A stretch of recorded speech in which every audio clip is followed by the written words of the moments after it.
constituição, e não corpo, como eu chamava antigamente. Porque o corpo, principalmente no livro de Urântia, ele está mais ligado à matéria física, a nós aqui.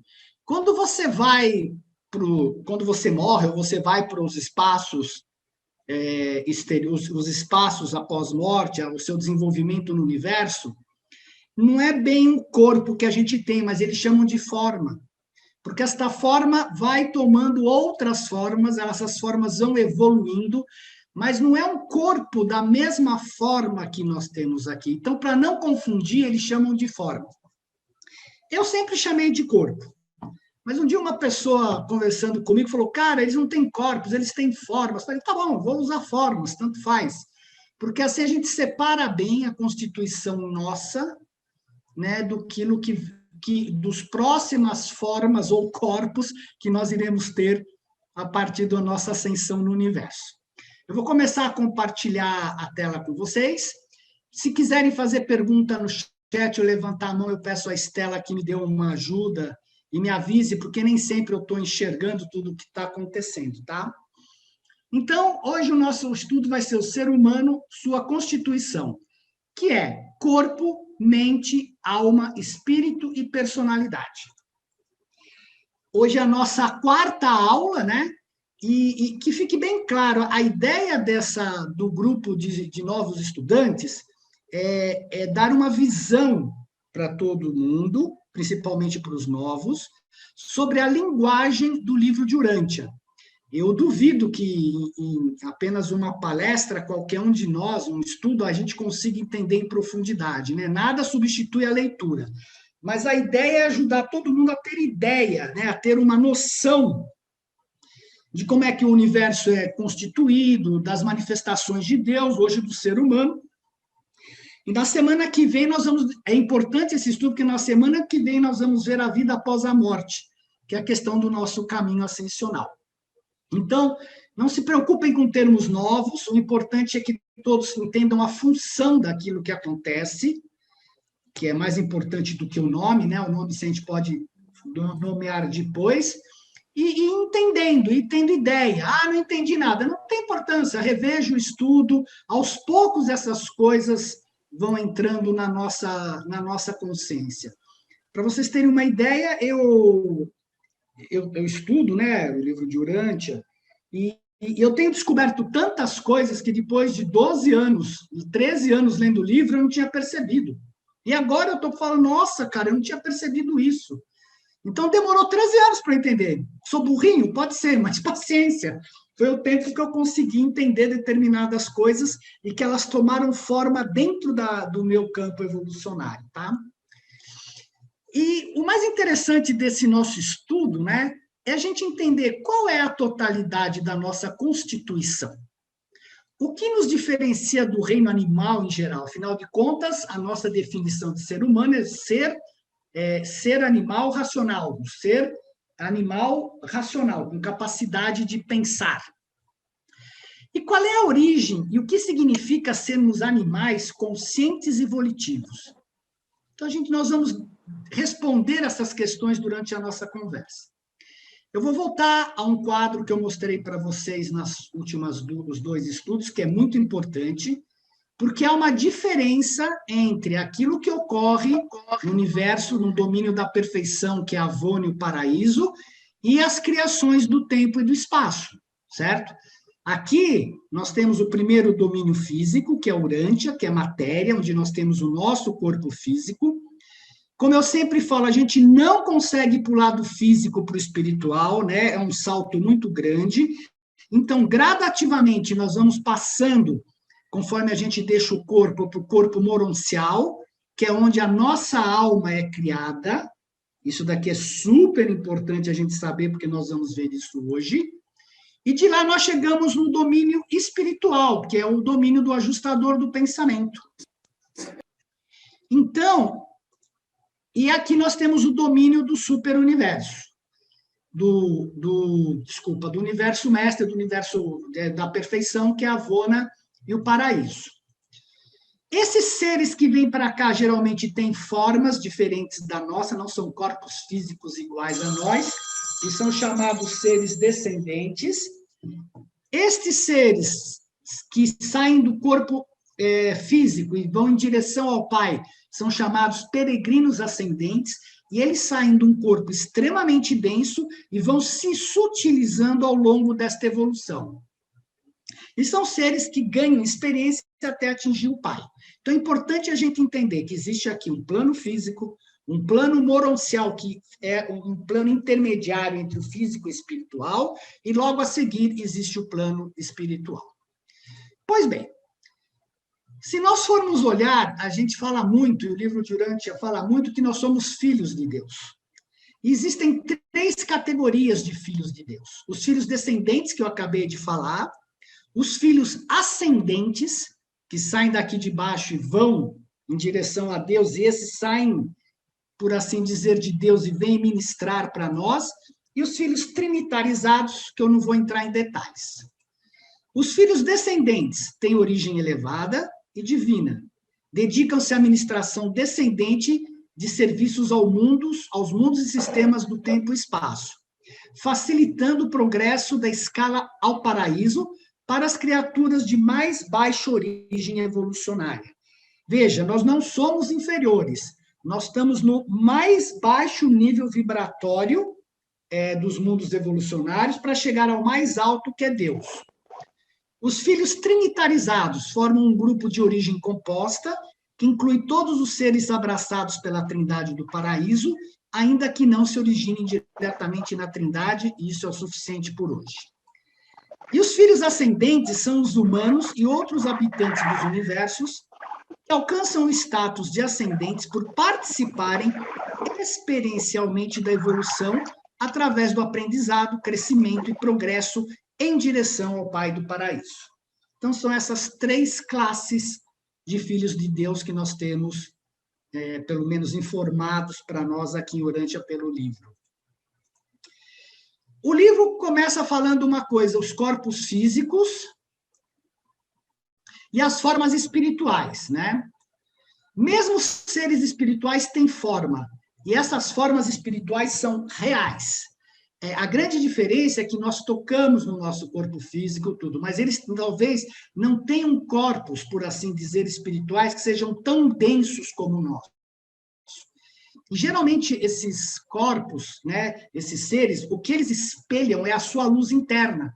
Por isso que são muito mais formas do que corpos em si. Até o tipo mais elevado de personalidade espiritual tem formas. Presenças, personalidades análogas em todos os sentidos aos corpos mortais de Urântia. Quase todos os seres encontrados nos 7 superuniversos possuem formas. Todavia, há poucas exceções. Primeiro, os ajustadores do pensamento. Eles parecem que existem sem forma.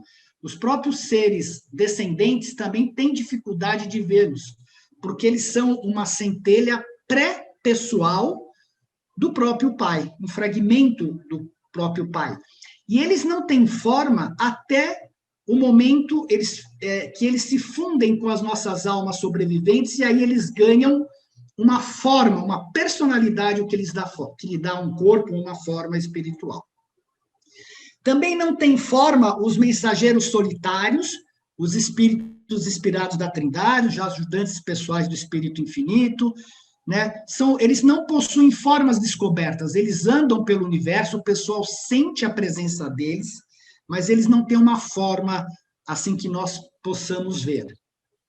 Contudo, essas raras exceções típicas, a grande maioria tem formas autênticas de personalidade, formas que são individualmente características e que são reconhecíveis e pessoalmente distinguíveis.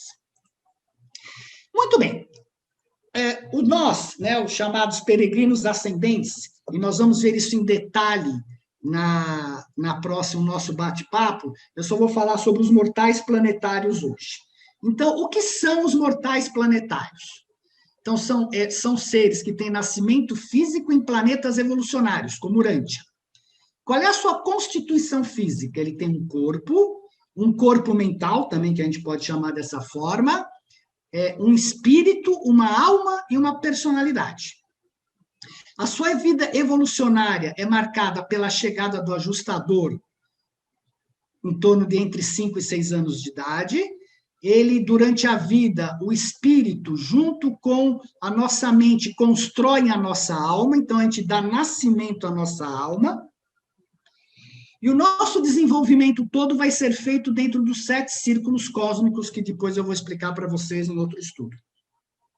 E nós temos 3 tipos de morte também, que a gente vai ver detalhadamente lá fora, que é a morte física do corpo, a morte intelectual da mente e a morte espiritual da alma, que significa a extinção do ser. Isso a gente vai ver em detalhes no próximo estudo. Na vida física, o que nos permite o nosso corpo se relacionar com o meio ambiente são os sentidos. E eles nos dizem sobre a existência das coisas. Acho que no estudo 6 eu vou falar sobre coisas, significados e valores, tá? Então, são os sentidos que permitem que nós experienciemos o mundo físico. A gente tem o paladar, a gente tem eu vou falar dos sentidos agora, mas você consegue sentir o paladar, você consegue ver as formas, você consegue sentir o seu cheiro. Então, os sentidos nos dizem respeito às coisas, às formas das coisas no mundo físico. A mente descobre a realidade dos significados. Isto é, eu vejo uma macieira e aquela macieira ela pode significar para mim um alimento. Poxa, eu posso comer aquela coisa. Então, ela tem uma significação mental. Eu vejo uma cadeira, que nada mais é do que um pedaço de madeira em forma de L, e eu falo, cara, ela tem um significado. Para mim, ela chama cadeira e serve para eu sentar. Mas a experiência espiritual, isto é, o sentir, o viver no dia a dia, o se relacionar com a pessoa, revela os verdadeiros valores da vida, os nossos valores morais, os valores do respeito, os valores da retidão, que Jesus falava muito. Então, nós nos relacionamos com o mundo, damos uma significação para as coisas que a gente tem no mundo, e dentro de nós desenvolvemos uma experiência espiritual em relação a este relacionamento, ou para o mal ou para o bem, pela bondade ou pela maldade. E esses são os valores da vida. Muito bem, os mortais planetários, eles são seres de origem animal com potencial ascendente. O que é potencial ascendente? São os seres que, devido a terem desenvolvido valores morais durante a sua encarnação, ao morrerem, eles podem nascer no chamado mundo das mansões e continuar sua ascensão até o paraíso. Então, é aqueles que possuem potencial de sobrevivência após a morte. Aí você vai dizer, mas nem todo mundo tem potencial de sobrevivência após a morte? Eu vou responder, não, nem todo mundo tem potencial de sobrevivência após a morte. Se ele não criou uma alma aqui, ele não tem como ir para o plano moroncial, porque a nossa alma é moroncial, e é de lá que começa a nossa vida. Do mesmo jeito, quando esse ser nasceu aqui, ele precisou de um corpo físico. A gente, para poder ascender no universo, nós precisamos de um corpo moroncial. As raças humanas... Perguntinha. Pode falar, Cláudio. Quando você diz seres de origem animal com potencial ascendente, me dê um exemplo do que é um ser com potencial. Um ser humano? Um ser animal é um leão, um gato, um coelho. Ele não tem mente nem personalidade. Ele tem mente, mas não tem personalidade nem espírito. Perfeito. Eu vou explicar isso mais para frente. Nós somos seres de origem animal. Perfeito. Só que a nossa diferença é que nós temos personalidade e espírito. Perfeito. Perfeito? Mas eu vou te mostrar isso mais para frente. Essa não é a minha pergunta. A minha pergunta era só essa uma escada para eu fazer a pergunta. Que é o seguinte, como esses seres evoluirão, terão ascensão, se eles não têm um princípio inteligente, como eles vão criar a alma? Que seres? Os seres humanos que não têm possibilidade de ascensão, eles não vão criar a alma. Esses com potenciais, esses que você acabou de citar. Você acabou de citar. Volta ao teu... Mas quem cria a nossa alma... Tá, quem cria a nossa alma são as suas decisões com base naqueles valores que eu mostrei, e é o ajustador que cria a sua alma na mente. É o ajustador que cria a alma com base nas suas decisões. Mas como o ajustador chega no leão? Ele não vai chegar, somente seres humanos que têm volição é que têm capacidade de ascender. O leão acabou, morreu, vai para a consciência cósmica então, leonina. Continuo sem entender o teu slide anterior. Onde está pegando, Cláudio? Eu entendi a pergunta, desculpa me intrometer, mas por favor, Estela. No slide anterior, acho que tu colocaste seres animais, e, na verdade, são seres humanos, né? Animais humanos. Espera aí, não. Tá certo, seres de origem animal humanos com potencial de ascender, tá bom, é só questão de colocar humanos, mas são seres de origem animal, porque você tem seres de origem animal que não têm o potencial de sobrevivência, que é o reino animal, e você tem os seres de origem animal que têm uma personalidade e um ajustador doado pelo pai, que podem criar a alma e que podem ascender no universo. É esta a diferença. Nós temos origem animal. Essa história eu nunca tinha lido, que o pai poderia dar um ajustador para um ser que ainda não tinha uma alma, não tinha inteligência para ele poder habitar esse ser. Legal, eu vou continuar, você vai entender como é que esse processo é feito, Cláudio, mas isso está bem claro no livro. O pai, quando surgiu Adão e Fonta, que foram os primeiros seres de origem animal com volição, realmente começou a raça humana. Sim, porque os seres animais com volição têm vontade, portanto, tem alguma espécie de raciocínio.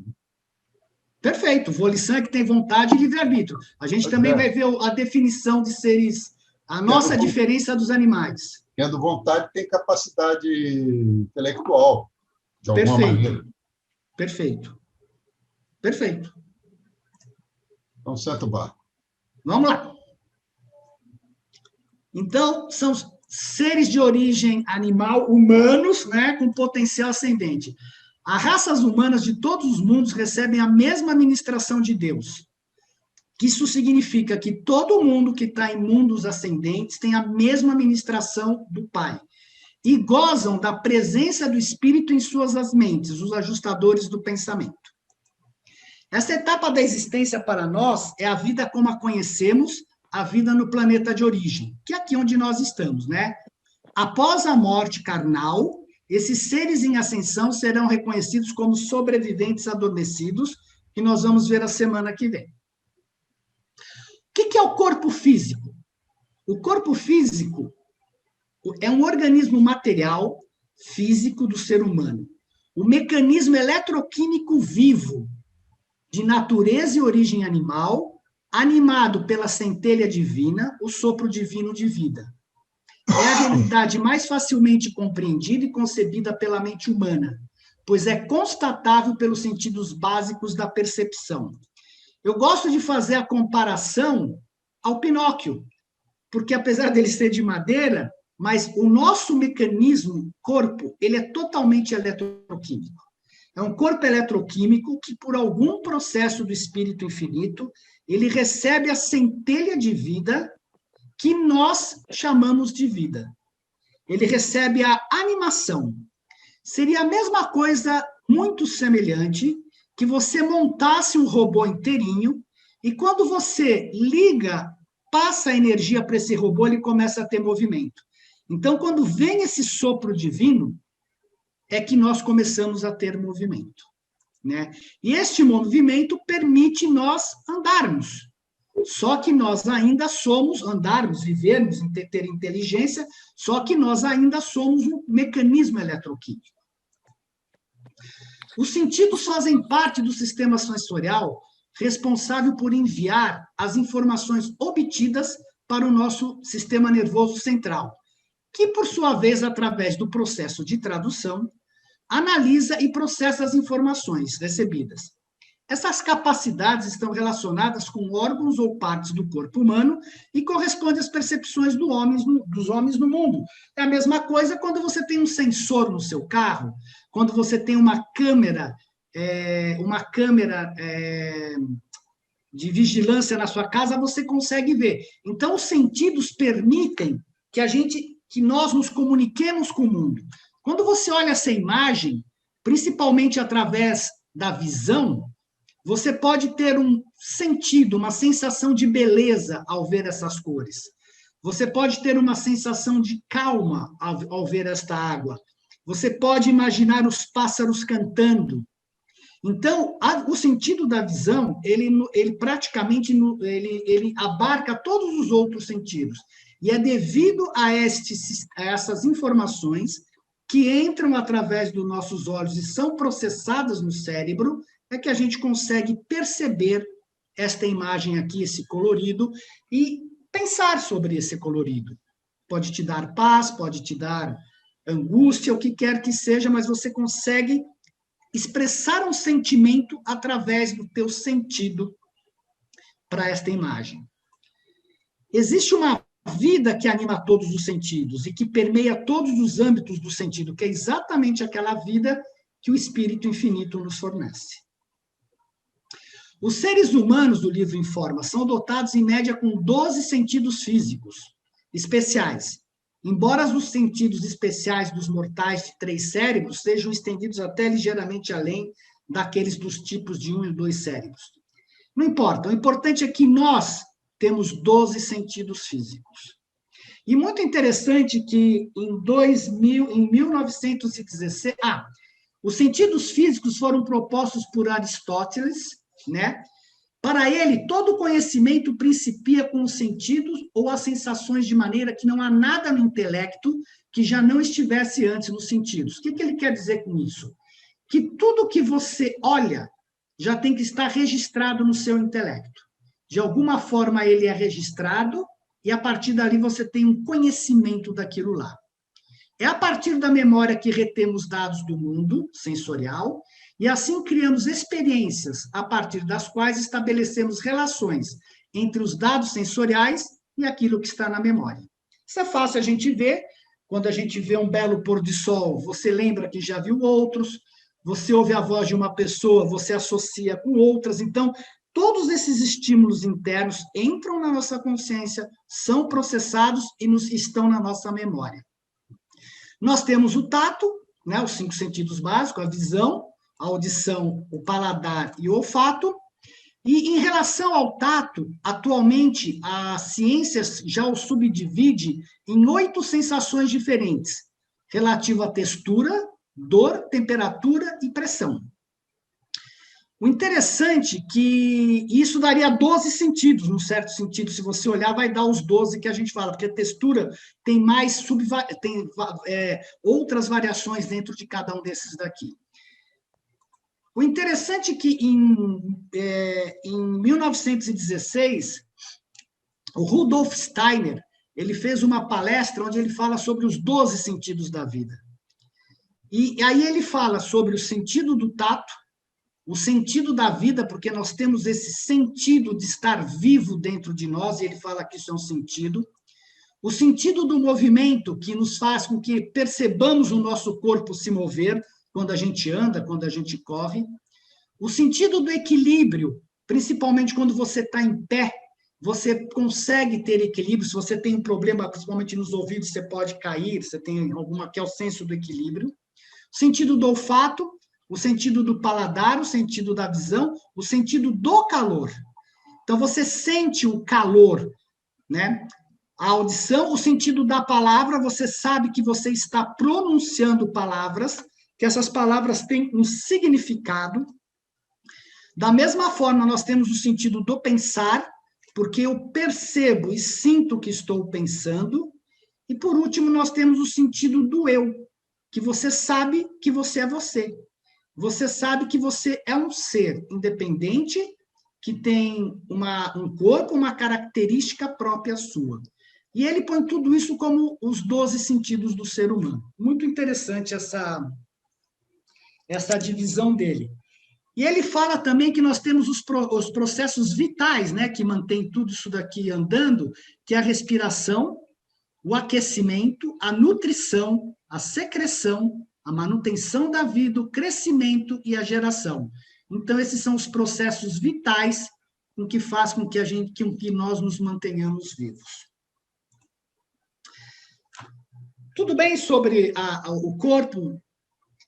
Alguém tem alguma dúvida, alguma coisa com relação a essa parte que eu expliquei agora dos sentidos do nosso corpo? Então, vamos falar sobre a mente. Oi? Não, antes de você, eu queria falar, por favor. Pode falar. Quando o texto que você pôs na tela, fala de humanos, está se referindo apenas aos humanos de Urântia ou está falando de humanos de todos os planetas habitados? Não, pelo que eu entendo no livro, os humanos de todos os planetas semelhantes ao nosso têm a mesma ministração divina. Outra pergunta. Os 12 sentidos, então, fora os 5, tem mais 7. Isso aí é a tem fonte mais 7 sentidos. E se você pesquisar um pouquinho na internet, você vai ver que a ciência já considera não apenas os 5 sentidos, mas outros também. O que daria... O livro fala bem da verdade que não são 12, são aproximadamente 12. Então, pode ser que tenha mais ou menos. Eu peguei essa analogia do Rudolf Steiner, porque em 1916 ele já percebeu isso. E foi a primeira pessoa que alertou que nós não temos apenas 5 sentidos. E o livro de Urântia, logo depois, diz que nós temos 12 sentidos, né, aproximadamente 12, não apenas 5. Eu não quero monopolizar. A ciência divide um pouco de forma diferente, porque ela divide o tato em textura, em sentido de calor. Já o Rudolf Steiner põe o calor fora do tato, porque ele é algo que te dá uma sensação mais profunda do que o tato. Então, ele aprofunda o entendimento do que vem a ser os sentidos. É muito bonito. Sem querer monopolizar a sua atenção, eu vou encerrar com essa pergunta. Aí você mencionou no texto em 2 cérebros, 3 cérebros. Nós aqui, humanos de Urântia, temos quantos cérebros? Cada hemisfério, direito e esquerdo, é um cérebro ou a totalidade do direito e esquerdo é um único cérebro? Explica isso melhor, que eu não entendi esses 2 cérebros aí. Tá. Perfeito, é que o livro nos informa, é que eu não quis continuar lá para não confundir, mas você pegou o gancho. Existem no universo seres com apenas um cérebro, que não tem a nossa capacidade, seres de 2 cérebros, que somos nós, que tem o direito e o esquerdo, e seres de 3 cérebros, que tem um pouquinho acima da nossa capacidade na visão e na audição. Então, existem esses seres, eu não sei aonde, porque o livro não nos informa. Então, temos seres de 1 cérebro, 2 cérebros e 3 cérebros. Nós, de Urântia, temos 2 cérebros, é isso? 2 cérebros, perfeito. Okay. 2 cérebros. O direito e esquerdo, cada metade é um cérebro em si. O concreto e o abstrato, perfeito. O concreto e abstrato. Perfeito, seu Hélio, obrigado. Grato, obrigado. Bom, a mente, né? O que é a mente? Aí a gente entra num lado um pouco mais, porque nós usamos a mente. Estamos acostumados a pensar e a sentir. E quem permite esse pensar e sentir no ser humano? É a mente. É o mecanismo de pensar, perceber e sentir. Ela é tão natural que a gente não sabe que a gente tem um mecanismo que nos permita perceber, pensar e sentir. Se não existisse esse mecanismo, nós não poderíamos nos relacionar com o mundo do jeito que nós nos relacionamos. Nós não iríamos perceber o valor, os valores das coisas, né? A gente iria sentir que nem os animais, que é um processo mecânico, perceber como os animais através do instinto, que é um processo mecânico, mas não pensar como ser humano. Então, a mente nos permite pensar. É a experiência total, consciente e inconsciente. Consciente porque nós pensamos, inconsciente porque nós temos uma série de funções na mente mais primitiva que trabalha automaticamente para que a gente não tenha trabalho, no sentido da digestão, do bater do coração e da circulação do sangue. A inteligência associada à vida emocional, quer dizer, o pensar e o sentir, que busca, por meio da adoração e da sabedoria, alcançar um nível acima no espírito. O que ele está nos dizendo nesse parágrafo aqui? Que esses seres animais, de origem animal, seres humanos que têm origem animal, pela capacidade que eles têm de pensar, eles podem caminhar no sentido da adoração e da sabedoria, porque é o que nos distingue, isso daqui eu vou mostrar mais para frente, do reino animal, e buscar o espírito. Já o nível animal, simplesmente animal, eles não têm essa condição de buscar o espírito, eles nem sabem da existência do espírito. É a arena na qual a personalidade humana vive, é autoconsciente, toma decisões, aceita ou rejeita a Deus, escolhe a eternidade ou a destruição. Veja, a arena, nós vamos ver já o que é a personalidade humana, ela é autoconsciente. Então, quem é autoconsciente em nós? É a nossa personalidade, que é uma dádiva de Deus. Quem é que toma decisões? É a nossa personalidade. Quem é que aceita ou rejeita a Deus? Somos nós. Né? A mente mortal, antes da morte, é autoconsciente independentemente da presença do ajustador. É porque nós temos os espíritos ajudantes da mente. A mente ajudante necessita apenas do padrão de energia material correspondente para estar capacitada a funcionar. É que nem você liga um brinquedo, alguma coisa, ele sai funcionando. No entanto, a alma, né, moroncial, sendo essa supraajudante, não retém a autoconscientização sem o ajustador. Quer dizer, a nossa alma, ela não é autoconsciente. Quando privada do mecanismo da mente material. Essa alma em evolução, contudo, possui um caráter contínuo, derivado das decisões das suas mentes ajudantes. Esse caráter transforma-se em memória ativa quando seus padrões são energizados com o retorno do ajustador. Apesar da complicação do texto, isso apenas significa que nós temos uma mente que pensa, que faz todo o trabalho, que esta alma, apesar de ser a criação da mente com as nossas decisões, ela não é autoconsciente, ela depende da personalidade para ser autoconsciente, e que a nossa memória, ela está todinha nas mãos do nosso ajustador do pensamento. Embora o trabalho do ajustador seja espiritual, na sua natureza, devem eles forçosamente efetuar todo o seu trabalho com base no intelecto. A mente é o solo humano, a partir do qual o monitor, o ajustador do pensamento, deve fazer a alma moroncial evoluir em cooperação com a personalidade residida por ele. Então, veja, nós, como personalidade, uma dádiva do Pai, trabalhamos em conjunto com o nosso espírito para construir a nossa alma, que é o corpo que nós vamos assumir quando a gente morrer. Nós ganhamos um corpo físico através do sexo dos nossos pais, onde a nossa mãe nos gerou e nos trouxe ao mundo. Aqui, nós, como personalidade, junto com o nosso ser espiritual, estamos construindo o nosso corpo futuro. Essa é a grande responsabilidade. Aqui nós temos um eu material, nós estamos construindo nosso eu moroncial, né? Um eu já indo para o caminho espiritual quando a gente morrer. Essa é a grande responsabilidade do ser humano, a construção deste corpo moroncial de evolução.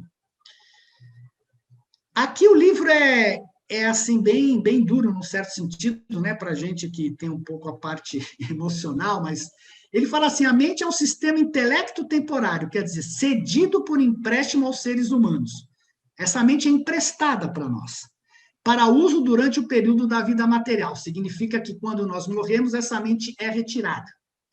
E da forma pela qual usam essa mente, estão aceitando ou rejeitando o potencial de existência eterna. A mente é praticamente tudo que vós tendes da realidade do universo, que é submissível à vossa vontade. A alma, ou o eu moroncial, irá retratar fielmente a colheita das decisões temporais que o eu mortal está fazendo. E aqui existe um ponto interessante a gente falar, que é a questão da causa e efeito. Porque tudo o que nós fazemos aqui vai estar impresso na nossa alma. nós vamos colher absolutamente aquilo que plantamos. A gente pode não estar consciente disso, e nem estamos, né? Porque a alma está em formação. Mas a questão do que nós fazemos vai ser a nossa colheita. Isso a Bíblia fala, Jesus fala. A responsabilidade é nossa. E aí ele fala que esta consciência humana, né? Ela repousa sobre o mecanismo eletroquímico abaixo, que é o nosso corpo, né? Total, que nós somos totalmente eletroquímicos, e ela toca o sistema de energia espiritual moroncial acima, isto é, ela está em contato com o nosso ajustador, porque o nosso ajustador é que está construindo essa alma com base na nossa mente. De nenhum desses dois sistemas o ser humano encontra-se completamente consciente durante a sua vida mortal. Por isso que é difícil, quando nós nos perguntamos, quem sou eu? O que sou eu em realidade? É difícil a gente ter essa resposta. Você tem que se perguntar muito. Porque se você pergunta, eu sou o corpo? Eu falo, será que eu sou o corpo? Só que eu posso observar o meu corpo. E eu vejo que quando eu durmo, eu não tenho consciência do meu corpo. Então, teoricamente, eu não sou o corpo. Aí você pode falar assim, mas será que eu sou a mente? E é uma coisa interessante, porque a hora que você faz essa pergunta, será que eu sou a mente? Eu posso observar minha mente. Eu posso observar os meus pensamentos. Então, eu sou a minha mente? Não, é algo que eu posso observar. Que eu posso mudar, eu não quero mais pensar nisso, eu mudo. Só que eu continuo sendo eu mesmo, eu continuo observando. Aí eu estou com uma emoção de algo, eu olho para essa emoção e falo, eu sou a emoção? Mas espera aí, a emoção vai e volta. Ela começa e some. Será que efetivamente eu sou a emoção? Não, eu continuo pensando o tempo inteiro, mas eu não sou nem o corpo porque eu observo. Eu não sou nem a mente porque eu observo e mudo. Eu não sou nem a emoção. Mas eu continuo sendo eu e fazendo os mesmos questionamentos. Então, a gente faz a seguinte pergunta, o que sou eu? E a hora que você pergunta efetivamente o que sou eu, é como você, que está no meio, né, do sanduíche, você consegue tocar a parte eletroquímica, que é a parte do pão de baixo, e você está no meio, consegue tocar um pouco a alma, a gente não consegue entender direito isso, porque não estamos formados ainda como alma. Então a gente se pergunta, cara, eu me pergunto muito, o que sou eu por trás de tudo isso? Quem verdadeiramente aqui está pensando? É a personalidade.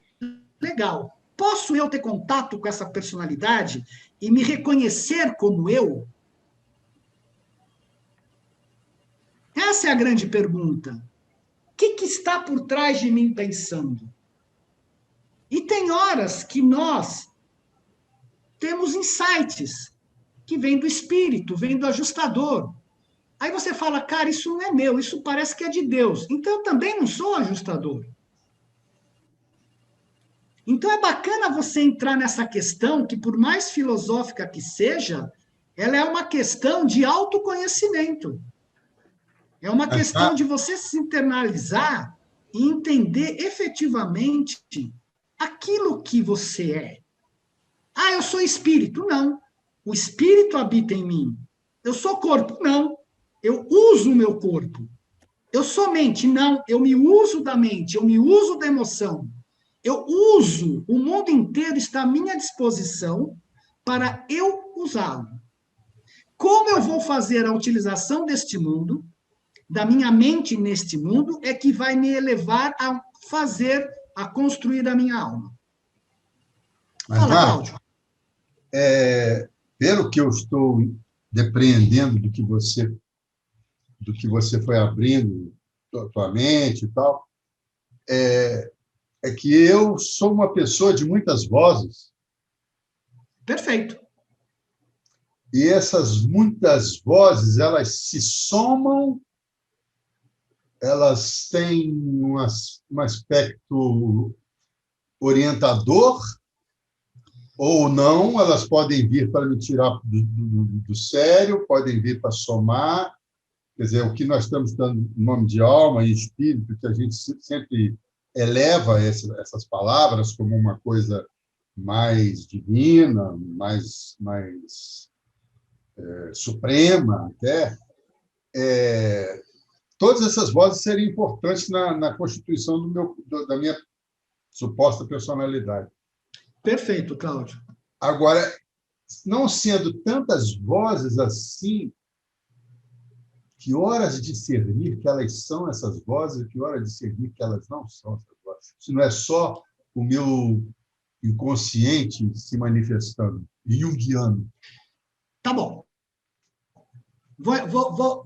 Vamos explicar da seguinte forma. Nós temos uma energia que nos alimenta. Você não está acordado agora por acaso. Tem uma energia fluindo dentro de você, no momento que você acordou, que está te alimentando. Essa energia, ela está constantemente lendo a sua mente. Tanto é que você pode ir para o passado agora e lembrar cenas do passado, ou você pode direcionar essa energia para o futuro e projetar o seu futuro. Quem está fazendo isso é você. Eu quero lembrar do passado. Quando você está distraído, você começa a ouvir essas leituras da tua própria memória lá dentro. Daí a pouco você fala assim, cara, acabei de lembrar que ontem eu tomei sorvete, estava muito bom e quero repetir hoje. Essas vozes todas que a gente ouve, elas não deixam de ser aspectos nossos, que têm que ser integrados em nós. Muitas delas são crenças. É a sua mãe falando para você, Cláudio, você não pode fazer isso, é punição. Outras são vozes que vêm para te apoiar. Fala, Cláudio, você é um cara legal, você é um cara criativo. Presta atenção. Quando você entra no papel de observador, você vai conseguir observar todas essas vozes dentro de você. E são muitas. Essas vozes se tornam um problema, e aí sim se torna um problema psicológico, quando elas são obsessivas. Quando elas tentam te impingir punição, ou quando elas te tiram da realidade ou te levam a um excesso de ego onde você se acha o máximo do mundo. Então, o seu trabalho é controlar essas vozes. Quando você não consegue controlar, geralmente uma ajuda psiquiátrica pode ser importante. Mas essas vozes fazem parte, e pelo que eu depreendo, pelo que eu entendo, com o tempo que elas forem, com o tempo que todas essas vozes forem se integrando dentro de você, que a ansiedade for acalmando, que os questionamentos forem acalmando, você começa a cada vez mais ficar em silêncio e em contato com o seu eu mais profundo. Porque essas vozes, elas são que nem quando você joga pedra num lago. Elas criam ondas e oscilações que não te permitem ver o seu profundo. Então, por isso que os seres mais evoluídos, por assim dizer, que já estão em outros patamares, eles são mais silenciosos. Porque eles silenciaram esses macaquinhos que são o nosso pensamento, que pulam de galho em galho. Cada hora você tem um pensamento diferente. Agora você para pensar, dali a pouco você está pensando no sorvete, dali a pouco você está pensando na menina que passou na praia, dali a pouco você está pensando, cara, que palestra chata.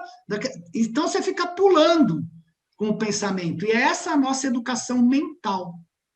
É educar esses macaquinhos que a gente tem na mente para não ficar pulando de galho em galho. E aí o lago, que a nossa mente fica mais tranquila, e você consegue aprofundar-se dentro de você.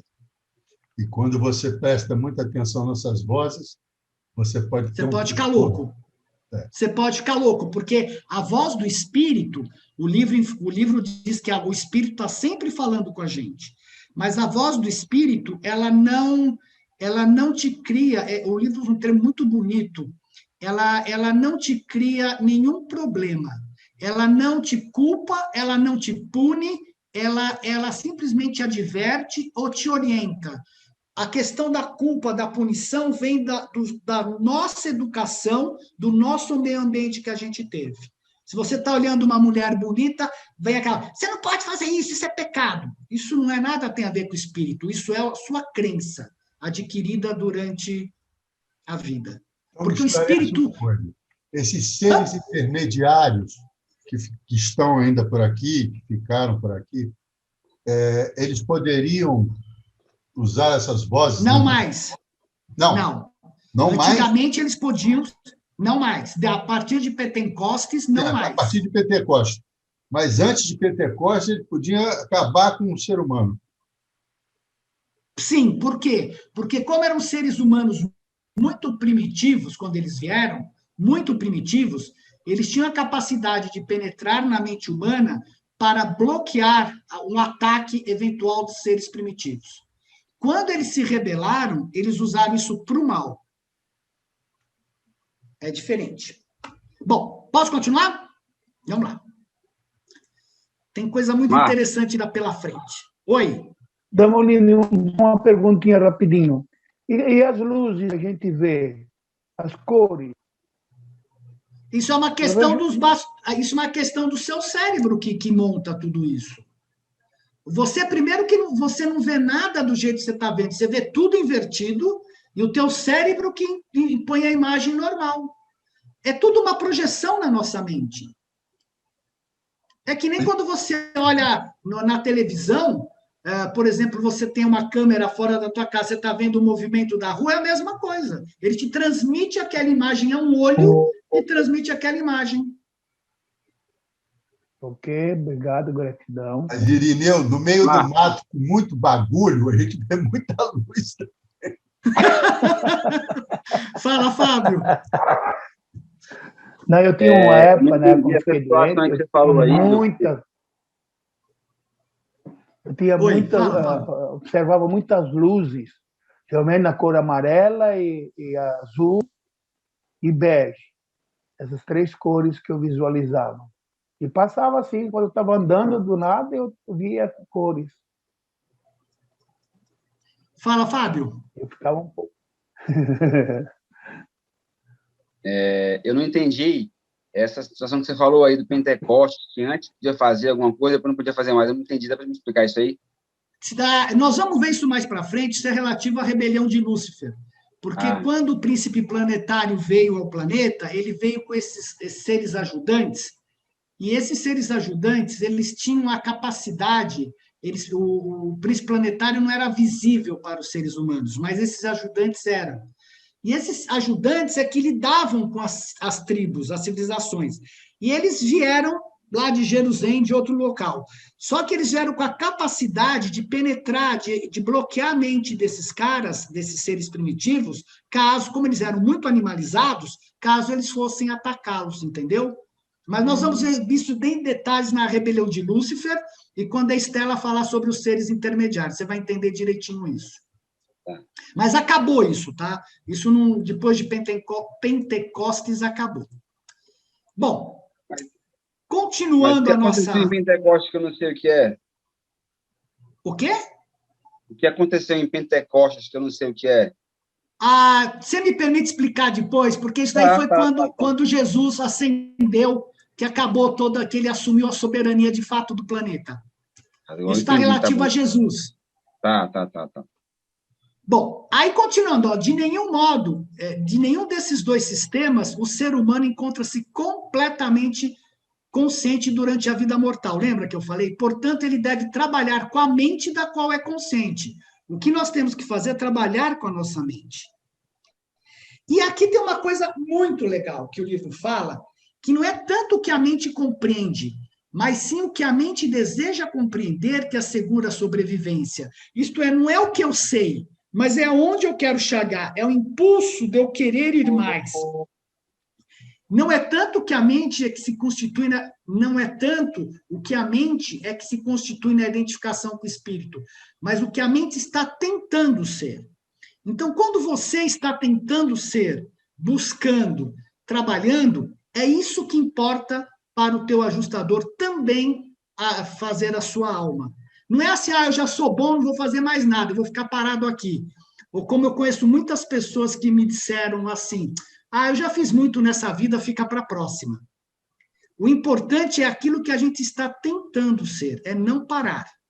E não é tanto o fato de que o homem seja consciente de Deus que o leva a ascender no universo, mas o fato de aspirar a Deus. Eu quero Deus. E nós vamos entender o porquê disso aqui, porque isso daqui é um instinto que nós temos, é o instinto espiritual em nós. O que vós sois hoje não é tão importante quanto aquilo em que vos estáis tornando dia a dia e na eternidade.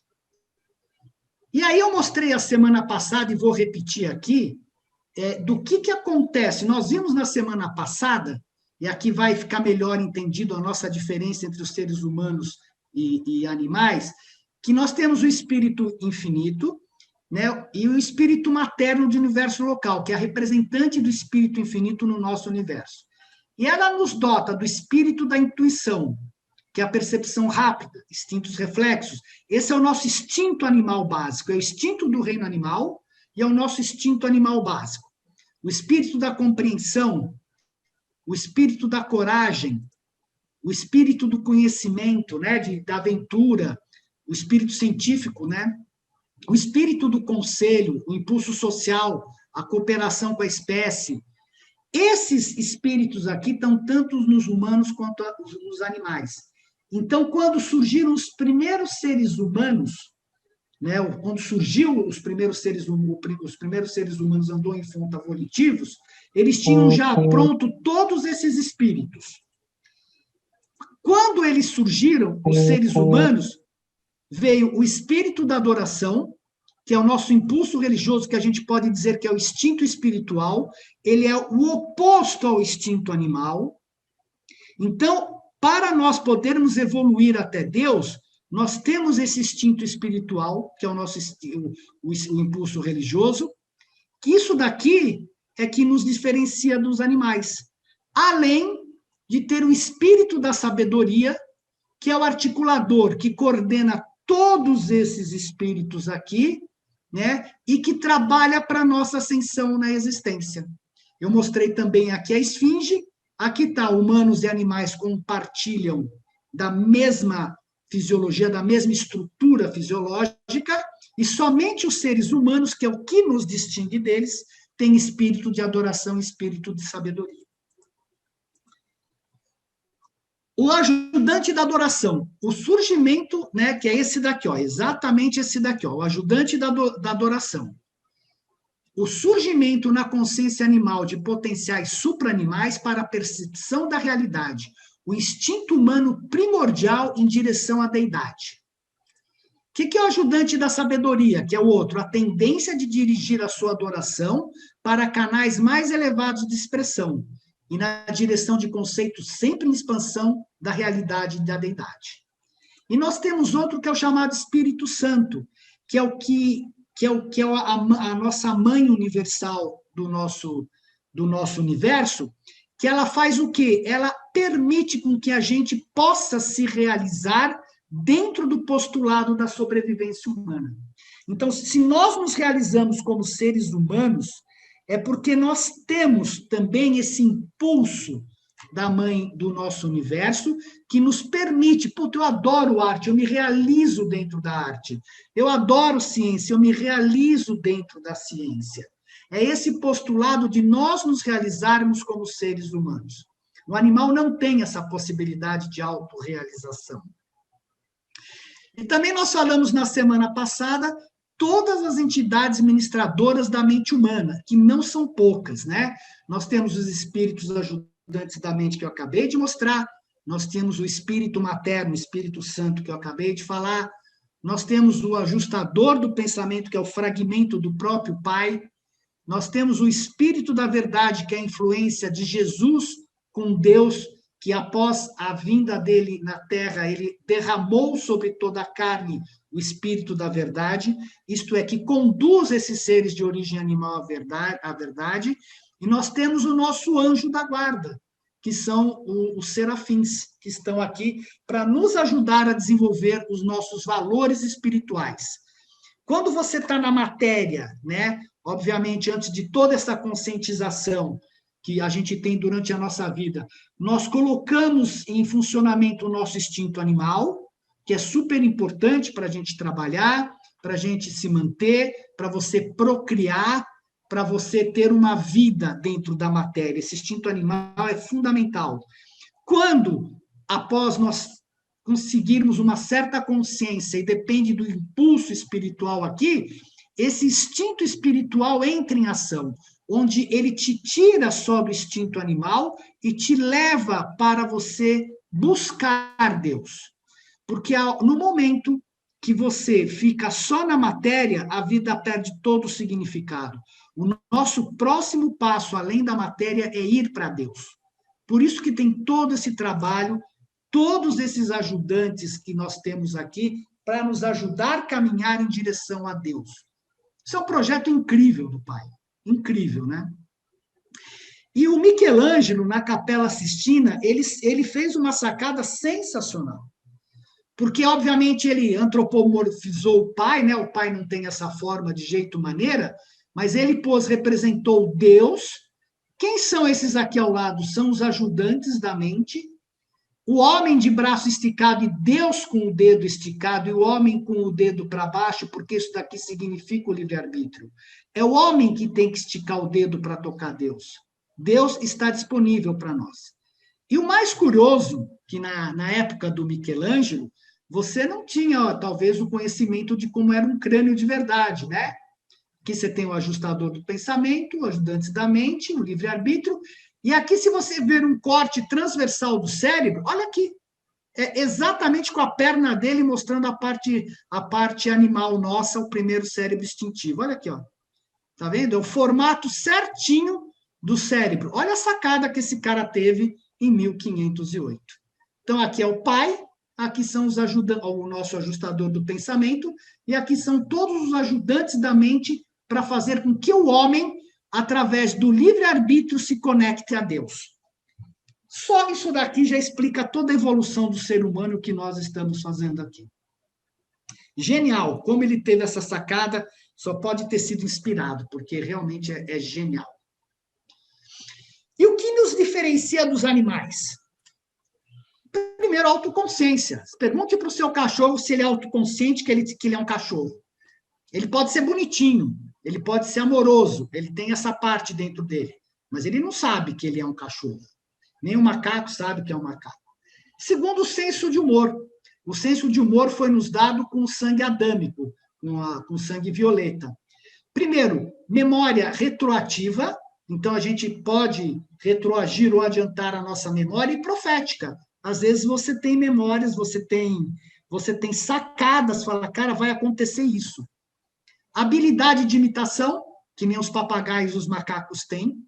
Habilidade de abstração, aprender uma nova verdade a partir de uma verdade conhecida, né? Então, você pode, por exemplo, ao educar seus filhos, falar, olha, cara, você pode seguir esse caminho, mas tem esses obstáculos. E você pode ou não passar por esses obstáculos, mas alguém te mostrou já o que pode acontecer se você seguir aquilo lá, que é relativo ao circuito da mente. Os dons constitutivos da mente, como nós vimos que tem no ser humano, que é o espírito da sabedoria, o espírito da adoração e o Espírito Santo, uma personalidade doada pelo Pai e o ajustador do pensamento e o espírito da verdade. É isso que nos diferencia dos animais. Tá? É bastante coisa, né? Tudo bem? Ficou claro o que nos diferencia dos animais, antes de eu entrar no ajustador do pensamento? Alguma dúvida até aqui?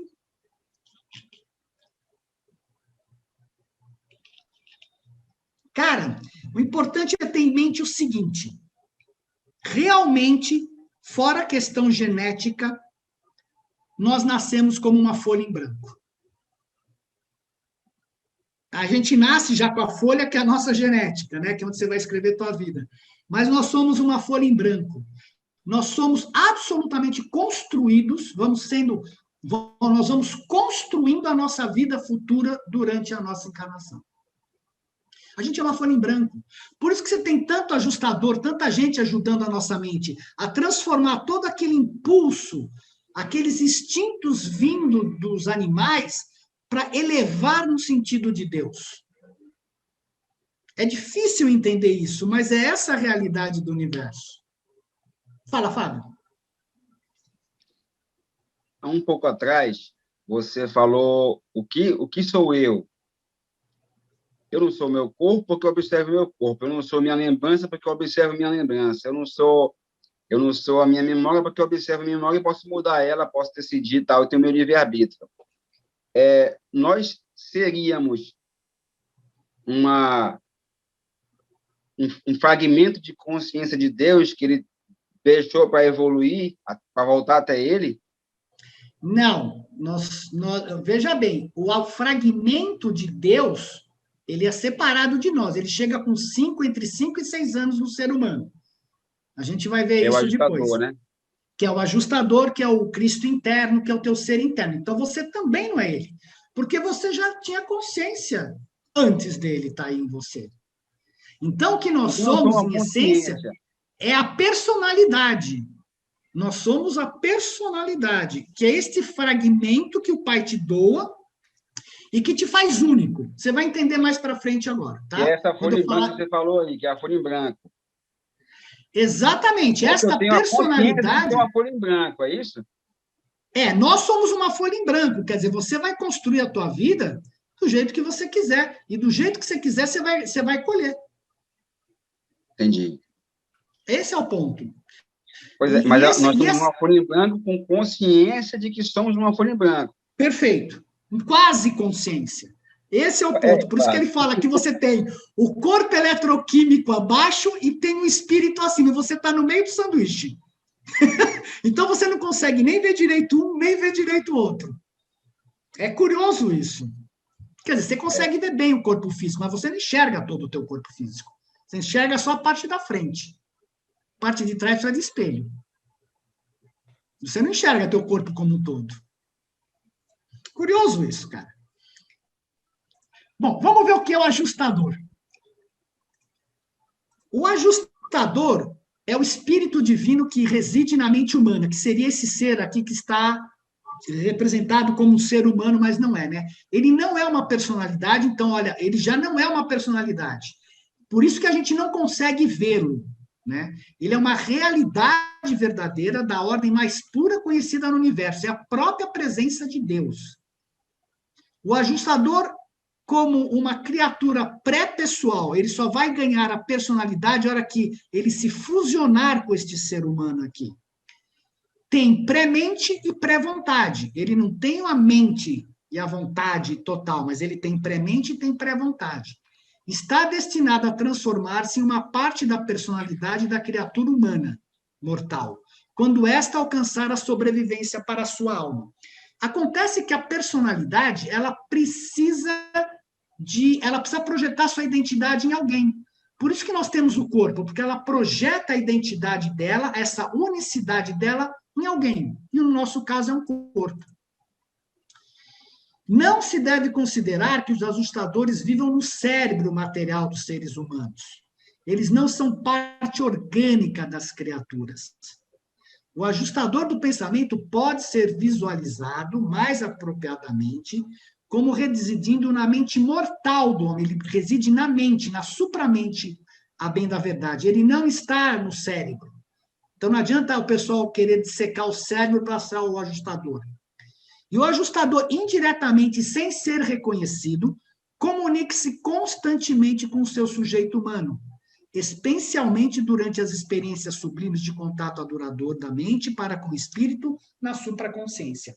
E daí foi aquilo que eu comentei com o Cláudio, quando você acalma a sua mente, né? A mente é pensamento e sentimentos. Você acalma a sua mente, acalma seus sentimentos, suas emoções. Você acalma esse lago, você vai conseguir ouvir mais a voz do ajustador.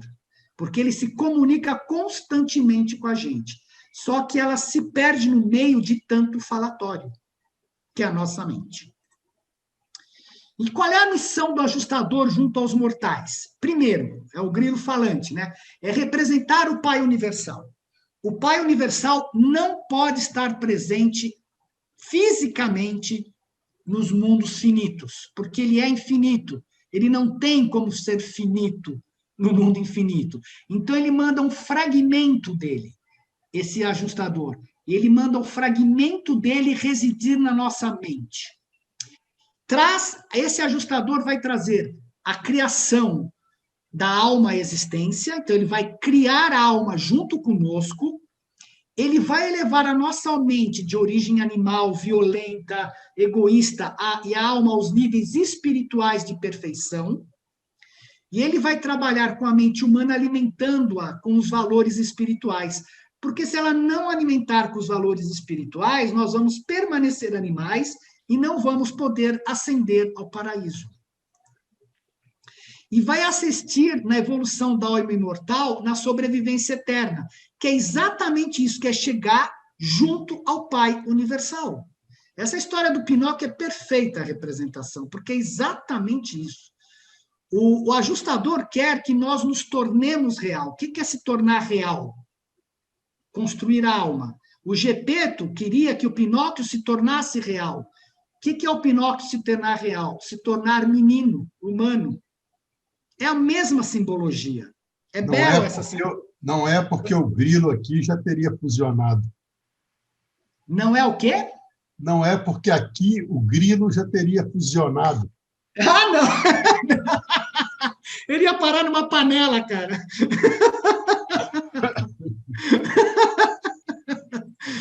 Né? Então, esta é a função fundamental do ajustador, é justamente elevar esses seres humanos para a presença do Pai. Aí você vai perguntar, caramba, um monte de explicação, para que isso? A gente falou lá atrás, porque o mandado do Pai é sede perfeito como eu sou perfeito. E enquanto o ajustador trabalha esta alma para que ela chegue diante do Pai, ele ganha experiência. Que é isso que é importante para o Pai, essa parte experiencial de trazer seres que não fazem a sua vontade, mas que vão fazer a sua vontade por livre-arbítrio. E por que temos ajustador? Acabei de falar. Deus, o Pai, não desce, nem pode ele próprio descer assim, a ponto de fazer um contato pessoal com um número quase ilimitado de criaturas ascendentes em todo o universo dos universos. Mas o Pai não está privado do contato pessoal com as suas criaturas mais humildes. Vós não vos encontrais desprovidos da divina presença. Ainda que Deus, o Pai, não possa estar convosco por meio de uma manifestação direta da personalidade, ele está em vós, sendo parte de vós, na identidade dos ajustadores do pensamento, residentes, os monitores divinos, também chamados de monitor divino. Assim, pois, o Pai, que é o mais afastado de vós, pois ele está na ilha do paraíso, né? Em personalidade e em espírito, aproxima-se mais perto de vós por meio do circuito da personalidade e no toque espiritual da comunhão interior com as vossas próprias almas de filhos e filhas mortais dele. Cara, isso é incrível, porque os seres descendentes não têm um fragmento do Pai. Os seres que nasceram a exceção dos filhos materiais, Adão e Eva, eles também não têm. Eles não têm o fragmento do Pai dentro deles. E nós, que somos os seres mais baixos da evolução, temos esse fragmento divino dentro de nós. Então, qual é o objetivo do ajustador? O que o ajustador quer conosco? O que o Pai quer conosco? Então, nós temos um ajustador do pensamento, que é um fragmento de Deus pré-pessoal, ele tem origem divina e é infinito. Ele está na perfeição. Ele é espírito. Do outro lado, nós temos os peregrinos ascendentes, com personalidade de origem animal e finito. Esse fragmento, lembra, ele é pré-pessoal, ele tem pré-mente, né? Nós temos personalidade, nós temos mente. Nós não temos a perfeição, nós temos a experiência, que corresponde ao livre-arbítrio e à decisão própria. E nós criamos uma alma. E quando esta alma está criada, por decisão nossa, nós podemos fazer a fusão com o ajustador. Está aqui. É fazer a fusão. Agora, o mais incrível é você pensar como é que o infinito pode se fusionar com o finito. Isso é mais incrível. Qual é a técnica que é utilizada no universo para o infinito poder se fusionar com o finito e criar um ser totalmente com uma matéria que não teria como ser criada em qualquer parte do universo, que é uma coisa totalmente inusitada, a fusão do infinito com o finito. Então a gente fala, pô, mas fusionar com o ajustador é só você olhar isso aqui, cara. O que significa um ser infinito que não pode estar contido dentro do finito se fusionar com o finito? Isso é de uma beleza incrível. Essa é a parte da beleza da evolução toda. E é bem isso, porque mesmo ao se fusionar, o eu moroncial, o eu espiritual vai ficar na frente e o ajustador vai ficar por trás, apesar de tão bem fusionado que eles ficam. O melhor exemplo que eu posso dar para vocês dessa fusão, e por incrível que pareça, chama-se Tetra Pak. Vocês já perceberam que o Tetra Pak, quando vocês compram leite, compram suco, você tem a fusão do papelão com alumínio. Mas o papelão continua sendo papelão e o alumínio continua sendo alumínio. Você pode separá-los, no caso da fusão com o ajustador, jamais. Mas esta é a fusão. Então, aquele eu que tem personalidade, ele continua na frente.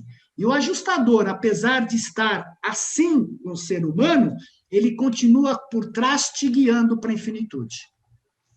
O Tetra Pak é um excelente exemplo dessa fusão.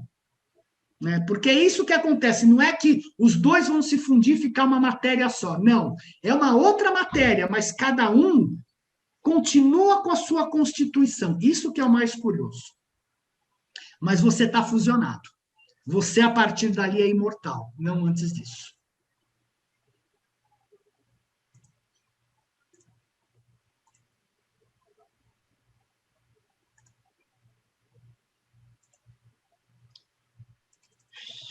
Entenderam isso daqui direitinho? Pois bem, agora Marcos, o que é a alma, então? A gente tanto fala da alma. Oi? Isso acontece em vida ou após a morte? Essa fusão? A fusão é o seguinte, você tem duas maneiras. Quanto mais um planeta vai evoluindo e chega em luz e vida, a fusão se torna uma coisa normal, porque os seres vão ter mais moralidade, eles vão estar mais aprofundados dentro do espírito, e a fusão é uma coisa que você pode ter em vida, inclusive é permitido a sua família assistir você se fusionar. A única coisa que você não pode ele tem uma proteção, porque é que nem uma fissão nuclear. A energia que irradia é tão grande, mas você vai para... os familiares podem ver o ser se fusionar em vida. O corpo, obviamente, vira pó, né, do pó viés, e a alma se fusiona com o ajustador. Antes de você chegar em luz e vida, seres que prestam grandes contribuições à humanidade do lado espiritual podem se fusionar aqui. O primeiro ser humano a se fusionar aqui foi Enoque. Ele foi o que abriu o caminho para que esta possibilidade fosse dada aos seres humanos. Então, foi Enoque. A gente só sabe de dois, Enoque e... tem outro que eu esqueci o nome. Quem é, Estela? Elias. Foi Enoque e Elias, são os dois seres humanos que a gente sabe da fusão, a gente não tem notícias de outro. Mas conforme a gente vai evoluindo, essa fusão ocorre frequentemente, e depois, se a gente morre, essa fusão vai ocorrer no mundo das mansões, no mundo moroncial. Porque se você não se fusionar, não tem como você passar para o mundo espiritual. Não tem como se não houver a fusão. Porque cada vez mais os universos estão se tornando espirituais. Se você não se fusiona, não tem lugar para você. Entendi. Obrigado pela pergunta. Obrigado também. Bom, o que é a alma, né? A alma é a parte do homem que reflete o eu. O eu que? O nós. O nosso caráter, a nossa natureza, aquilo que nós somos. Que discerne a verdade e percebe a parte espiritual do homem. E para sempre que eleva o ser humano acima do nível do mundo animal. Por que ela consegue isso daqui? Porque ela tem um ajustador que está trabalhando a nossa mente para que a gente possa criar esta alma e todos aqueles espíritos ajudantes da mente. Olha o que ele fala. A autoconsciência em si, por si, não é a alma. Ela não é o espírito e também não é a alma. O que caracteriza a alma? Escolha moral. realização espiritual, capacidade de conhecer a Deus e impulso de ser como Ele. Que é exatamente esse eu moroncial que é criado pelo nosso ajustador junto com a nossa mente, que nos tira do instinto animal e nos eleva para o instinto espiritual. É isso aqui que é a alma. Outro dia eu perguntei, né? Eu fiquei questionando, conversando com uma pessoa, falei, cara, como é que a gente poderia realmente, não dá, né? Mas para ver a alma. A alma a gente sente, porque a alma são os nossos sentimentos, né? A alma a gente sente. E é ela que a gente tem que chegar, porque é ela que está mais próxima do ajustador. Antes de você chegar no ajustador, você passa pela alma. Então, a alma é o caminho mais fácil para você ter melhor contato com o teu ajustador. Mas é nela que foram criadas exatamente tudo ao contrário do que nós tivemos no mundo animal, que é escolha moral, sem violência, respeito, respeitar as coisas, de decisão espiritual, querer a Deus. Enquanto o nosso eu espiritual primitivo quer tudo que haja no planeta é absolutamente egocentrado, o nosso eu moroncial, que é esta alma, ele é Deus-centrado. É uma maneira de falar, né? Mas ele é Deus-centrado, enquanto o nosso ego material, o nosso ego primitivo animal é eu-centrado. Tá? Essa é a diferença. Nós estamos criando este eu moroncial. É isso que nós estamos criando. A consciência moral é a verdadeira autorrealização humana e constitui o fundamento da alma humana. A alma é aquela parte do homem que representa o valor de sobrevivência potencial para a experiência humana logo após a morte. Então, é este corpo que nós estamos construindo, que nós estamos gerando, né, aqui, que vai ser o nosso corpo quando a gente morrer. Corpo, entre aspas, tá? Forma. A alma humana, quando amadurecida, enobrecida, espiritualizada, aproxima-se do estado celeste, no sentido em que chega bem próximo de ser uma entidade que está entre o material e o espiritual, entre o eu material e o espírito divino. Ela é moroncial. Se nós formos olhar aqui, nós temos o domínio físico, o domínio moroncial e o domínio espiritual. Não dá para pular daqui para cá. Aqui nós ganhamos o corpo pelo sexo dos nossos pais, nós temos uma mente. Aqui nós recebemos um ajustador. Com a matéria desta mente e a matéria do ajustador, nós formamos a alma. Isto é a alma. Veja, nós não temos como atravessar o mundo moroncial sem a alma. Aqui você tem o ego material, aqui você tem o eu moroncial, o eu espiritual, que tende a ir para cá. Tá? Depois que você se fusiona com o ajustador, aí sim você pode entrar no domínio espiritual. Como é que pode um ser aqui finito entrar para cá em direção ao infinito? Então é tudo por gradação no universo. Tá? E, finalmente, o que é a personalidade? Essa, olha, eu só garanto uma coisa para vocês. Nem os seres lá em cima entendem direito o que vem a ser essa personalidade doada pelo Pai. A personalidade do homem mortal não é corpo, nem mente, nem espírito, e também não é alma. A personalidade é a única realidade invariável no meio de uma experiência constantemente mutável da criatura. E ela unifica todos os outros fatores associados da individualidade. Todas aquelas vozes que o Cláudio estava comentando, essas coisas todas, elas vão sendo unificadas, todos esses vários estados de ser que nós somos, a personalidade tende a unificá-los todos. Essa é a função dela. E ela é invariável. Peraí, mas como é que pode algo ser invariável? Porque quem muda é a alma, não é a personalidade nem o espírito. Todas as mudanças acontecem na alma. A personalidade é o único dom que o Pai Universal confere às energias vivas e associadas de matéria, mente e espírito. Tá vendo? Ó? Por isso que o animal não tem, é arquespírito, ó, e que sobrevive quando da sobrevivência da alma moroncial. A sobrevivência da identidade depende da sobrevivência da alma imortal. de status morancial cujo valor divino é crescente. A identidade da personalidade sobrevive por meio da sobrevivência da alma na própria alma. Isto é, a personalidade, ela precisa de alguém algo para projetar a sua identidade. A personalidade é um dom único de natureza original outorgado pelo Pai Universal. Antecede a outorga do ajustador e independe deste. É diversa, original e exclusiva. É condicionada e qualificada pela natureza e qualidade das energias de origem animal, mental e espiritual que constituem seu veículo de expressão. Foi aquilo que eu falei.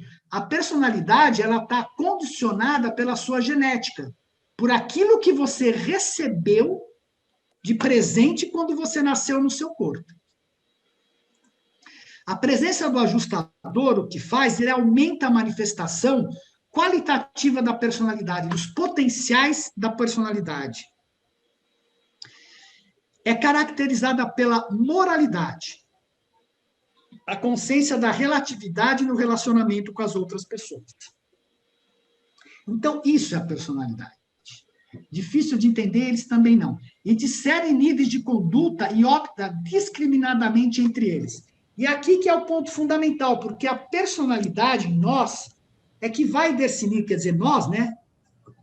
Vamos decidir entre o bem e o mal, que é exatamente este o caminho experiencial. Eu vou decidir pelos valores divinos, ir em direção ao divino, ou decidir pelo mal, pelo instinto animal. Ou eu vou para o meu instinto espiritual, ou eu fico no meu instinto animal. Se eu for para o instinto espiritual, legal, continuo. Se eu for para o instinto animal, né? Mas aí entra a misericórdia divina, é outra história, é muito provável que haja o fim da sua existência. A personalidade é única, absolutamente única. Única no tempo e no espaço. Única na eternidade e no paraíso. Única quando auto-outorgada. Única durante cada momento da existência, única em relação a Deus. Isso significa que por mais que a gente se transforme, saindo dessa personalidade que nós recebemos aqui no mundo animal, por mais que a gente se transforme, que a gente chegue no paraíso com uma forma completamente diferente dessa, pode ser extremamente iluminado, o que quer que seja, nós sempre vamos ser reconhecidos pela essa personalidade original que nos foi dada ao nascer aqui no planeta. Então, sempre vão nos reconhecer, devido a esta personalidade, esse presente que Deus nos deu. A personalidade pode ser conferida a qualquer sistema vivo de energia que inclua mente ou espírito, já falei isso. É relativamente criador ou co-criadora, porque nós estamos criando a nossa vida. Nós estamos co-criando com o ajustador a nossa vida e o nosso futuro e a nossa forma futura. Quando conferida a criaturas materiais evolucionárias, leva o espírito a esforçar-se pela mestria sobre a matéria e energia, por meio da mediação da mente. Então, aqui, o espírito se esforça. Olha o trabalho que o espírito tem conosco para que ele efetivamente transforme aquele ser animalizado num ser espiritualizado. Isso é a experiência do espírito, tá vendo? A personalidade é a cenourinha que a gente põe na frente do burrinho para ele andar, é a cenourinha que o pai põe para o ajustador querer nos ajudar. Olha, você tem que conseguir uma personalidade. A personalidade é imutável na presença da mudança, o ajustador e a personalidade são imutáveis. A relação entre eles na alma não é nada senão a mudança de evolução contínua. Se parar esta mudança, a alma morreria. Porque a alma realmente está ligada à mudança, ao movimento, à execução. Tá? Marcos, eu não quero entrar... Volta só no outro ali. Eu não quero entrar na discussão da personalidade. Porque Nossa, não, eu quero. Mas aqui, ó, então já está acabando, Cláudio. A gente já discutiu. Livre, se a gente parar aqui. Pode ser conferida a qualquer sistema vivo de energia que inclua mente ou espírito. Sem mente não tem personalidade? Não precisa responder agora. Não, vou responder já, porque é fácil, depois eu seguro o Cláudio e a gente já está terminando, faltam 3 slides. Não, porque diz uma coisa, o que a personalidade, que é você, precisa, junto com o teu ajustador, para construir a alma? A mente. Se não tiver mente, tem como ter ajustador? Não. No nosso caso, eu vou dizer de outros seres lá em cima, tá? Vamos dizer para ser humano. Não tem. Porque você não vai ter matéria-prima para construir a alma. Não, então se não tem mente, não tem personalidade também. Não teoria. Aí que é o ponto. Então ela não vem na concepção. Tá, entendi. Mas você sabe que pessoal, por que a Estela está perguntando isso? Porque existe uma enorme discussão no grupo quando chega a personalidade. Se é na concepção, se é durante a gestação ou quando nasce. Não vamos entrar em discussão, eu vou voltar à apresentação. Essa é a maior discussão aqui, vale uma discussão de 10 milhões de reais que descobri. Porque ninguém sabe. Nem os reveladores sabem. Nem os reveladores. Não, eles sabem, mas sei lá. Eu acho que eles não sabem. Tá bom. Mas é isso. Essa é 10 milhões de reais para quem descobrir, cara. A personalidade é caracterizada por 2 fenômenos automanifestados e característicos de comportamento reativo dos seres mortais. Primeiro, autoconsciência. Consiste no discernimento intelectual da realidade de personalidade e capacidade para reconhecer a realidade de outras personalidades. Por isso que o pai se projeta no filho como personalidade, porque somente personalidades se reconhecem. Nós nunca chegaríamos ao pai se ele não fosse também uma personalidade.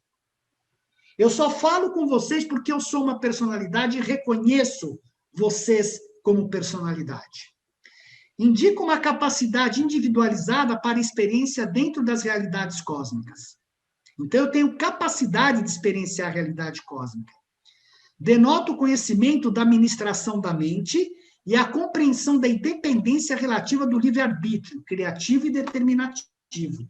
Isto é, a personalidade tem livre-arbítrio. Eu escolho os meus caminhos, relativamente, né? Porque se uma personalidade quer destruir o universo, ela não vai conseguir. É limitado, nem conseguiria, né? Então, e o segundo item é o livre-arbítrio.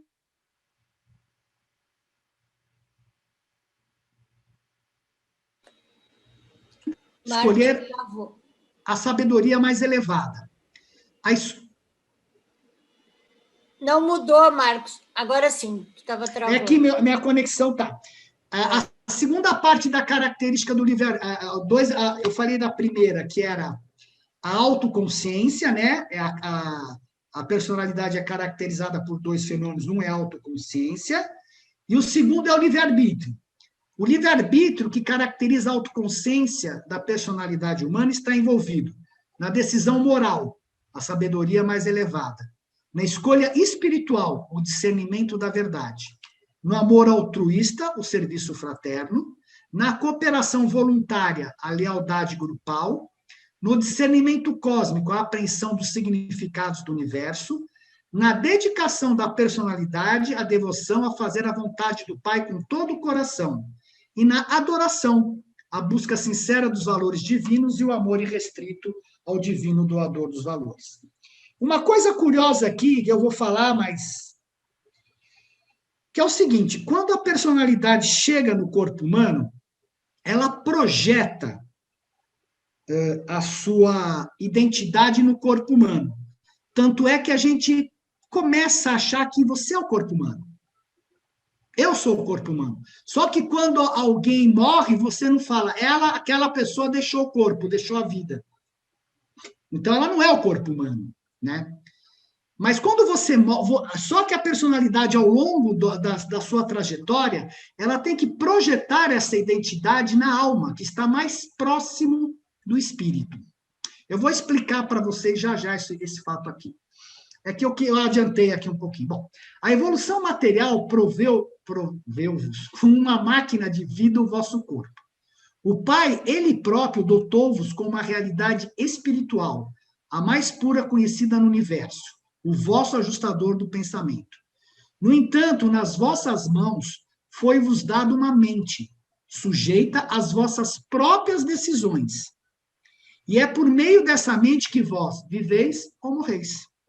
É dentro dessa mente, com essa mente, que vós tomais as decisões morais que vos capacitarão a alcançar a semelhança com o ajustador, que é a semelhança com Deus. Quando a matéria, isso é muito curioso, quando a matéria, a mente e o espírito estão unificados pela personalidade da criatura, mesmo seres divinos ficam incapazes de predizer as decisões do livre-arbítrio de tal ser. Então, não é que tudo é previsível, eles não conseguem prever efetivamente qual vai ser a decisão daquele ser quando ele tem a matéria, a mente e o espírito unificados pela personalidade. Então, não é tudo pré-determinado, como algumas pessoas dizem, né? Praticamente dizem. Apenas uma personalidade pode saber o que está fazendo. Antes de fazê-lo, apenas as personalidades possuem discernimento antes da experiência. Foi aquilo que eu falei, você pode saber se aquela experiência vai ser boa ou se ruim, se você já conhece alguém que teve ou se você já passou por ela. Se você vai para um lugar, por exemplo, de muito frio, você sabe que você vai passar frio, você precisa levar roupa, você já sabe a experiência que você vai passar. Isso é da personalidade. Um animal não vai se prover de roupa, entre aspas, para ir para um lugar frio, cara. Ele simplesmente anda, né? Uma personalidade pode observar antes de efetuar um salto e, portanto, pode aprender tanto olhando quanto saltando. O animal não pessoal, em geral, aprende apenas saltando. Como resultado da experiência, um animal torna-se capaz de examinar os modos diferentes de atingir um objetivo e de selecionar um enfoque baseado na experiência acumulada. Quando você assiste o Reino Animal, você vê que, principalmente, os leões, os maiores carnívoros, eles têm uma estratégia de caça. E aquilo foi desenvolvido de acordo com a experiência acumulada. A resposta seletiva de um animal é limitada ao nível motor, só que aquilo é motor de comportamento. O discernimento suposto dos animais mais elevados está em um nível motor e comumente surge apenas depois da passagem por experiências e erros motores, enquanto que nós conseguimos saber antes da experiência se aquilo pode ou não dar certo. Isso é uma diferença fundamental em relação ao mundo animal. E qualquer filme no Netflix que você assistir do mundo animal, você consegue perceber a estratégia que eles desenvolveram em termos evolutivos para a sobrevivência da espécie deles. Mas uma personalidade pode também examinar o objetivo em si mesmo e julgar se vale a pena avaliar o seu valor. Isto é, eu estou com raiva, eu decido que eu vou querer brigar com uma pessoa e quando a raiva calma, eu falo, cara, vale mesmo a pena eu brigar com aquela pessoa? Eu tenho como avaliar se eu vou ou não tomar aquela atitude. Apenas a inteligência pode discernir quanto aos melhores meios para atingir fins indiscriminados. Mas um ser moral possui um discernimento interior que o capacita a discriminar entre os fins, assim como entre os meios que eu vou utilizar. Um ser moral, ao optar pela virtude, está sendo não menos inteligente. Ele sabe o que está fazendo, por que o está fazendo, para onde está indo e como irá chegar lá.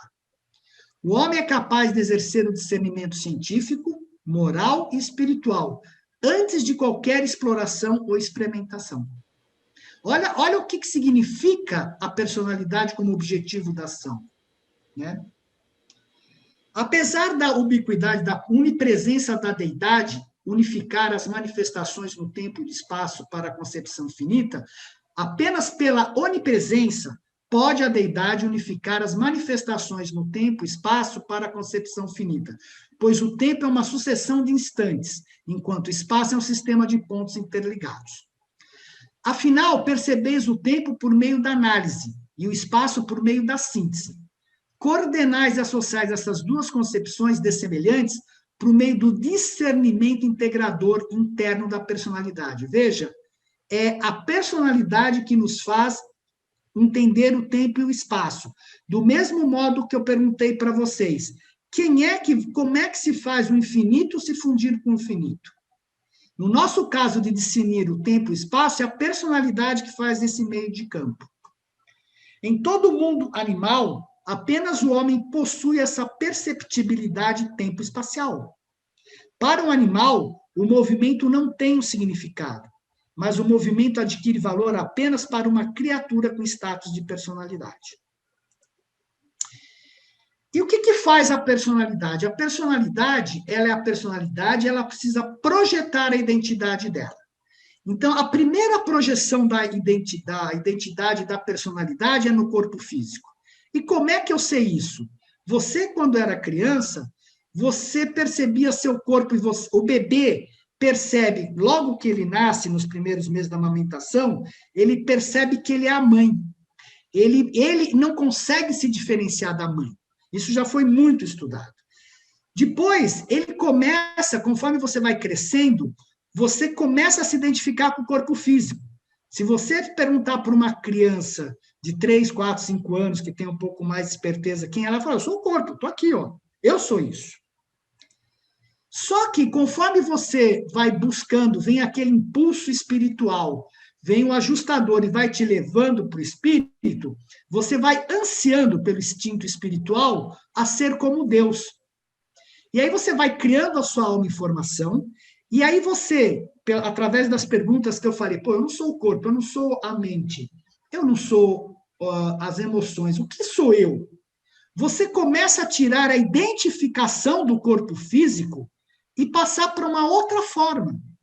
E essa primeira forma que a gente passa essa identificação é para a alma. Cara, eu não sou esse corpo vai morrer, eu vou continuar. Então, eu não sou o corpo.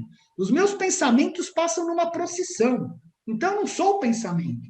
As minhas emoções passam em outra procissão. Eu não sou essa emoção. O que sou eu? E aí você começa a se identificar com algo mais espiritual. E a primeira identificação é com essa alma em formação. Na fusão, essa personalidade, ela vai tirar a identificação da alma e vai jogar a sua identificação para o espírito. Então, ela vai se identificar com o espírito. Ela pode dizer, cara, eu sou espírito. Do jeito que você falava aqui que você é o corpo, aqui você vai falar que você é a alma, aqui você pode dizer que você é o espírito. Só que, na fusão, quando você chega diante do Pai Universal, após passar todo o processo de evolução pelo universo, superuniverso, Avone, chegar diante do Pai Paraíso. Esta personalidade, ela vai projetar a sua identidade no Pai Universal. Então, você se tornou perfeito como o Pai é perfeito de forma infinita. Você vai ser, entre aspas, por favor, muito entre aspas, o próprio Pai, de forma finita. Falar, quero ouvir. Isso é assim que você evolui, e aqui que é a questão do filho pródigo. Esta personalidade que sai para o universo da experiência e que retorna ao Pai com experiência fusionada ao ajustador que veio ajudá-la para mostrar o caminho. Ficou claro isso? Vocês querem que eu repita? Não, claro que não ficou claro. Tá bom, Cláudio, vou te mandar óculos. Brincadeira. Vamos lá. Sem os óculos eu não consigo enxergar, mas... Brincadeira com você. Pessoal, sei. Não, só vou repetir assim, a primeira, quando você nasce, você projeta a identidade. Isso é difícil também para mim entender, eu demorei muito tempo para entender isso aqui. Eu não espero que vocês entendam já, mas pelo menos a gente repete e fica mais claro. Você pensa que você é o seu corpo físico. Quando você pensa que você é o seu corpo físico, é porque o seu senso de identidade, daquilo que você é, ele está projetado no corpo físico. Mas, Marcos, o meu problema não vem desse slide, meu problema vem lá de trás. Não, mas calma, deixa eu terminar aqui. Deixa eu terminar aqui, Cláudio. Quando você tem um impulso, você já vai falar, você já vai ver o impulso. Não, eu não quero falar nada, mas não, está tudo certo, todo mundo está entendendo tudo, então eu vou estudar sozinho, tá bom. Você tem o corpo físico. Aí você pensa que você é o corpo. Quando você descobre que não é o corpo, você vai para a alma. Então, você está querendo se identificar com Deus, né? Com algo superior. Na fusão, você se identifica, você joga essa identidade com o espírito, e quando você chega diante do Pai como finalitor, você transfere essa identidade da personalidade para o Pai universal. Para sumarizar e terminar, quais foram os conceitos que a gente conversou? Espírito, ajustador do pensamento. O espírito eterno e perfeito que reside em nós e que fomenta valores espirituais. É inatamente eterno e infinito. É um fragmento pré-pessoal, consciente do Pai universal. É o potencial para a continuidade da existência da personalidade humana, independente da sobrevivência da alma. Mente é um mecanismo, um circuito intermediador e individualizado, emprestado pela mente cósmica. A mente percebe a identidade, o eu, né, que a personalidade projetou, o mundo à sua volta e a relação entre ambos, como eu me relaciono com o mundo. A mente morre com o corpo. A personalidade é a individualidade, a qualidade cósmica única conferida a nós. É quem faz o discernimento e escolha de valores. É a origem da volição, do livre-arbítrio. É originalmente eterna, mas a sua sobrevivência como identidade humana, como identidade, depende da sobrevivência da alma. A alma, o ego moroncial, é a identidade com potencial de sobrevivência, que é formada pelos valores espirituais discernidos, compreendidos e desejados. É uma aquisição experiencial, né, tecida pelo espírito e pela mente, é de constituição moroncial. Ego material é a identidade temporária formada por causas antecedentes, isto é, os nossos ancestrais, a nossa carga genética, as crenças do meio ambiente, tudo aquilo que nos é ensinado até os 7 anos. O caráter é a qualidade do ego material. O ego material morre com o corpo e você assume o ego espiritual, o ego moroncial. O ego material usa a capacidade volitiva da personalidade através da mente material. Centelha divina, o sopro. Essa centelha é um fator do plasma vivo que torna padrões de matéria física inerte em matéria. Viva e que anima os corpos. É suprida pelo espírito da mãe universal, da mãe do universo local. Quando a energia da centelha vital se esvai, o corpo físico morre. Então, aqui é uma clara separação entre o que é espírito, o que é mente, o que é personalidade, o que é alma, ego e centelha divina.